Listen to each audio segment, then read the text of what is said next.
కీర్తనల గ్రంథము 56వ అధ్యాయము. దేవా, నన్ను కరుణింపుము. మనుషులు నన్ను మృంగవలెనని ఉన్నారు. దినమెల్లా వారు పోరాడుచు నన్ను బాధించుచున్నారు. అనేకులు గర్వించి నాతో పోరాడుచున్నారు. దినమెల్లా నా కొరకు పొంచియున్న వారు నన్ను మృంగవలెనని యున్నారు. నాకు భయము సంభవించు దినమున నిన్ను ఆశ్రయించుచున్నాను. దేవుని బట్టి నేను ఆయన వాక్యమును కీర్తించెదను. దేవుని యందు నమ్మిక ఉంచున్నాను, నేను భయపడను.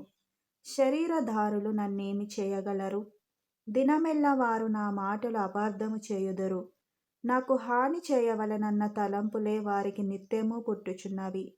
వారు గుంపు కూడి పొంచియుందురు. నా ప్రాణము తీయగోరుచు వారు నా అడుగుజాడలు కనిపెట్టుదురు. తాము చేయు దోషక్రియల చేత వారు తప్పించుకొందురా? దేవా, కోపము చేత జనములను అణగగొట్టుము.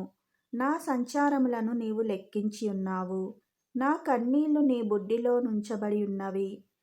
అవి నీ కవిలలో కనబడును గదా. నేను మొరపెట్టు దినమున నా శత్రువులు వెనుకకు తిరుగుదురు. దేవుడు నా పక్షమున నున్నాడని నాకు తెలియును. దేవుని బట్టి నేను ఆయన వాక్యమును కీర్తించెదను. యెహోవాను బట్టి ఆయన వాక్యమును కీర్తించెదను.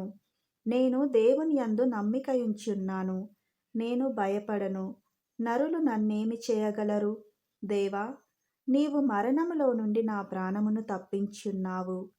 నేను జీవపు వెలుగులో దేవుని సన్నిధిని సంచరించున్నట్లు జారిపడకుండా నీవు నా పాదములను తప్పించున్నావు. నేను నీకు మ్రొక్కుకొని ఉన్నాను. నేను నీకు స్తుతియాగములనర్పించెదను.